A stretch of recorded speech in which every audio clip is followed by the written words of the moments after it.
Hey Internet, Eric here. Well, we're going back to Haddonfield. We're talking some Halloween films. Tonight, I'm going to discuss, personally, my favorite of all the Halloween films. Spoiler, Halloween 4, The Return of Michael Myers. Now, if you're new to my channel, welcome. I discuss plot spoilers and specific scenes, so watch at your own risk. This came out in 88, 10 years after the original film from John Carpenter. And it is called The Return of Michael Myers because everyone knows Michael Myers was in Part 3. And the majority of fans took a crap on Part 3. So the producers are saying, let's get Michael back in the movies and let's make some money. Basic plot of this is we're following Jamie Lloyd. She's played by Danielle Harris. And she is the niece of Michael Myers. Michael Myers for the last 10 years has been in a coma due to the explosion that happened at the end of Part 2. She is having nightmares about her uncle. She knows they are uncle and niece. Eventually, Michael wakes up from his coma,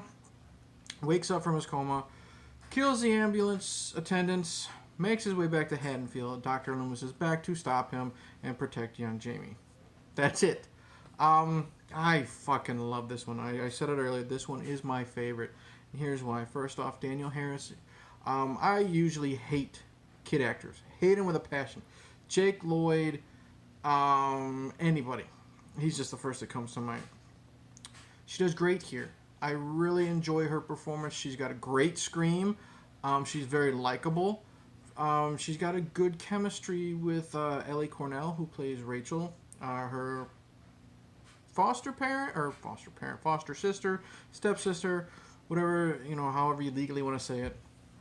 They got a very good chemistry. She's very sweet at parts. You believe when she's scared at parts. It's not overdone. Really good performance from her. And I think she's only 8, maybe. Ellie Cornell as Rachel. Really likable.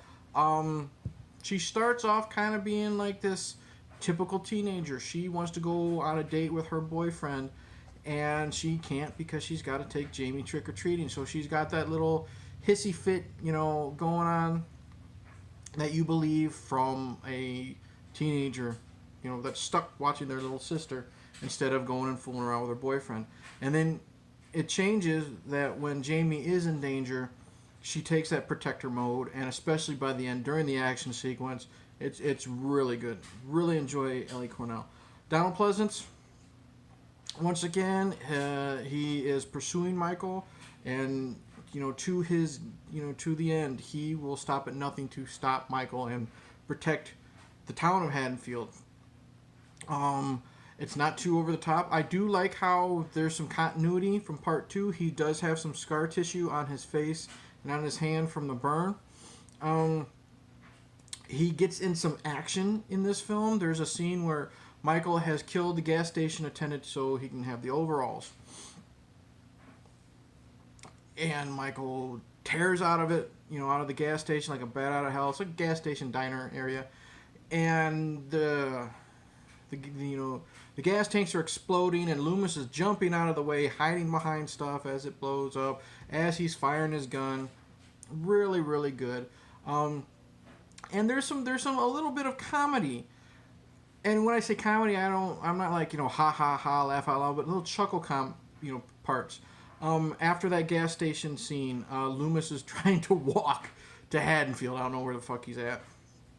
There's a fun scene where some high schoolers, like cheerleaders and stuff like that, they're saying, come on, we'll give you a ride, and they pull off, and leave him literally eating dirt. And you just see his frustration there. And then dryer's going. And he eventually gets picked up by this reverend priest, pseudo-reverend priest. Don't know if he's real or not.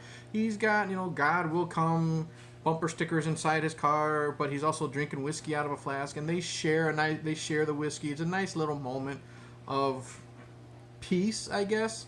And I just one of my favorite scenes with Donald Pleasence is that there. And then eventually I'll spoil the ending because I have to explain a lot. His performance at that final scene, love it, and I'll get to it. So, great performances. Michael here, we'll talk about Michael Myers. He's scary again. You know, he's more brutal than he was, I think, in part two, and he's stronger, more physically imposing. Um, you are really afraid of him here because you know this fucker can do some damage with some of the stuff we've seen. And speaking of that, we got some really good gore. As little as it is, we got some good gore. We got a neck ripping that is a callback to part one when Michael's hand comes through the the car and he like messes with his nurse. So that's great. We got a really good gore scene where he's breaking out of the ambulance and he literally sticks his thumb in the paramedic's forehead, like into there, and really good. And then we got some brutal off-screen kills, like when he kills the mechanic, but he looks awesome in his face all bandaged up and he's got just like a piece of metal. And it's a wonderful shot, like under Michael, and you just see him lifting up the piece of metal, just driving it down. We got an impaling with a shotgun, which is kind of reminiscent to Bob getting impaled in the first movie, and so on. Really good, brutal kills. Not all of them are over the top gory, but some are pretty gory, and it's really good. There's action in this one a lot, and that's what I really like. There's a lot of good action sequences. I love a lot of good chases. When Rachel and Jamie are escaping Michael from the house and they're climbing on the roof and the score is so intense. And Michael is swinging at them and Jamie's sliding down the side of the roof trying to get away. And Rachel's trying to get Michael's attention. He's swinging the knife and she's rolling around. And it's just really good, really intense. They're both hanging off the sides of the house. Rachel falls in a really good stunt.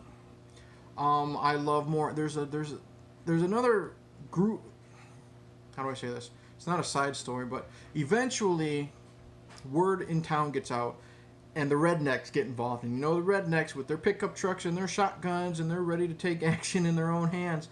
There's a great action sequence when Michael gets in the back of the truck and he's taking out the rednecks. Great score, great intensity. The shots are wonderful. Speaking of shots, the director is Dwight Little, and I think he comes back for Resurrection. But one of my favorite shots. First off, let's just start off. I love the opening credits because we've seen the pumpkins, for the first three movies. We've seen the pumpkins.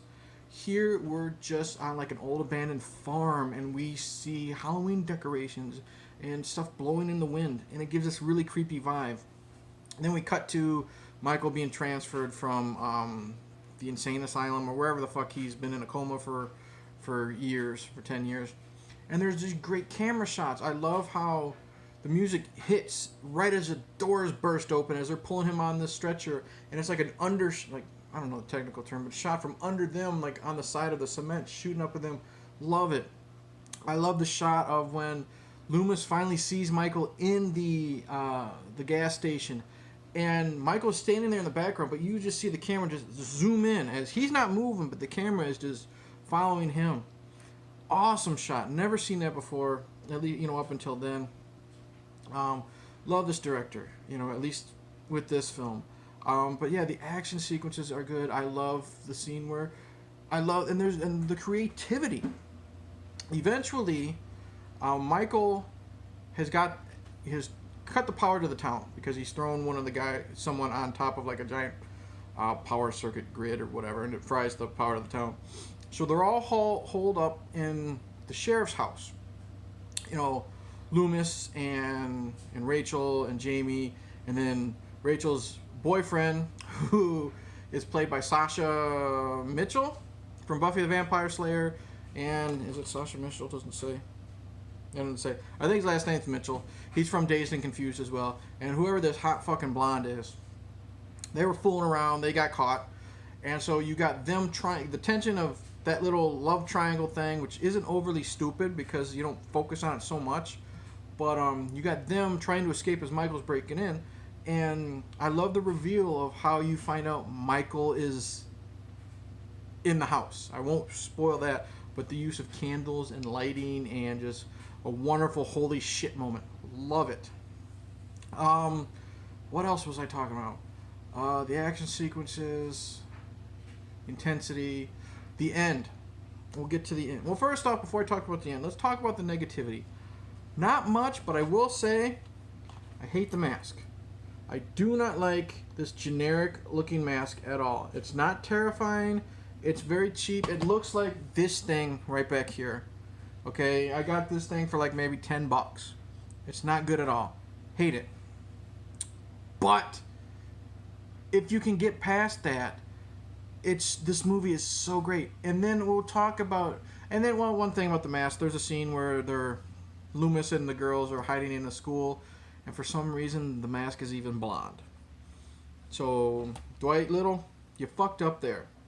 But since your camera shots and everything else are good, I'm going to give you a pass. And then let's talk the ending, because that's basically all the negativity I have there. The ending. If you have not seen this film, I'm going to spoil the end in 3 seconds, 2 seconds, 1 second. Michael is defeated in a really cool shootout where he's blown to bits by the rednecks and the sheriffs, and he falls down a mine shaft. But before that, a fucking awesome stunt where he's hit by a car, and you see the stuntman, which it's either George Wilbur, who plays Michael, or who the hell? The guy who plays Roy, the killer in Friday the 13th Part 5. He was also one of the stuntmen. Anyway, he gets hit by a car, and you see the stuntman fly through the air, and he lands and breaks through like a little fence. Brutal looking stunt. After all that happens, Jamie's going upstairs. She's taken upstairs. You know, they're all back in Jamie's house, I think.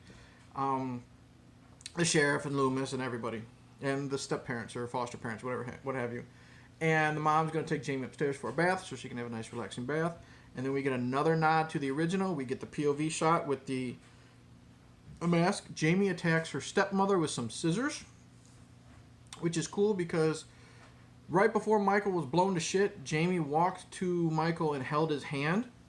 So I don't know how they were going to do the transference of evil, if they're literally going to have this evil spirit transferred to her, if they're going to make it biological.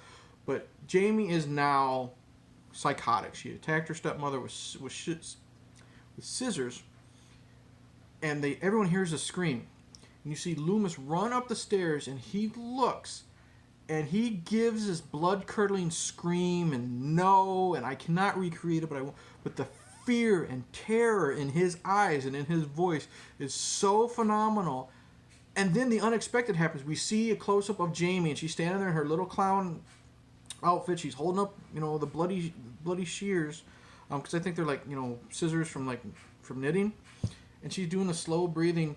And Loomis doesn't expect. He pulls a gun and points it at Jamie.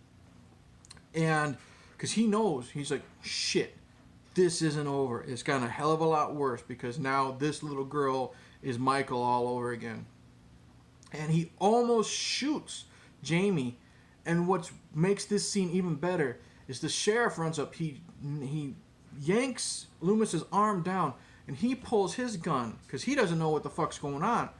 And the look of dread on his face. And then you have Rachel running up there and the stepdad.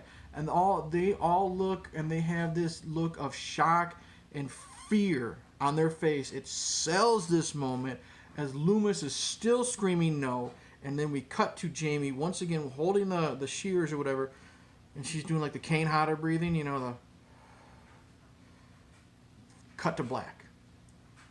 Fucking awesome ending. Love it. I didn't know. If you don't know at the time of watching this, if they're going to be a part 5, if Jamie is going to be the killer, and then we get part 5, and I'm not going to discuss that. But part 4 it's an excellent way to end this film. That's from beginning to end so much fun. Because you have, like I said, you have the nods to the original film. You have a scary Michael Myers. You have great performances by everybody. You have some really good gore. You got some really brutal kills that have no gore. You got likable characters. Even Sasha Jensen, is that what I said his name was? I don't fucking know. Sasha, I'll call him. The boyfriend. After he's caught, trying to bang the hot blonde, he does his best to stop Michael, and he gets taken out pretty brutally. I like how he's got a shotgun. He tries to swing it at Michael, and Michael grabs it, and instead of using it, he just drops it off the balcony. like it's nothing. And then he goes after us. Another great scene. Fantastic, intense score. So much creativity. I love the opening sequence. I've pretty much blown this movie for 15 minutes, and I don't know what else to say other than Halloween 4 is absolutely my favorite. Halloween 4, there you go. My favorite, spoilers, in the entire series of Halloween films. It blows the original away. Yeah, I don't know what else to say. Although the mask does fucking suck. So that's all I got to say. So thank you for watching. Please like and subscribe.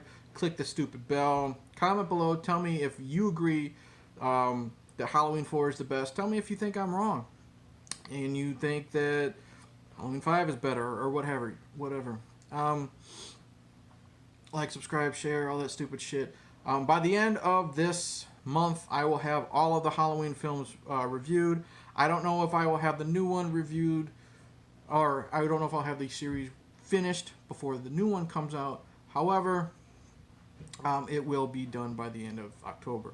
So I've rambled enough. Check out Halloween 4. So much fun. So good. In the end, I'll say cheers, and cops, do it by the book.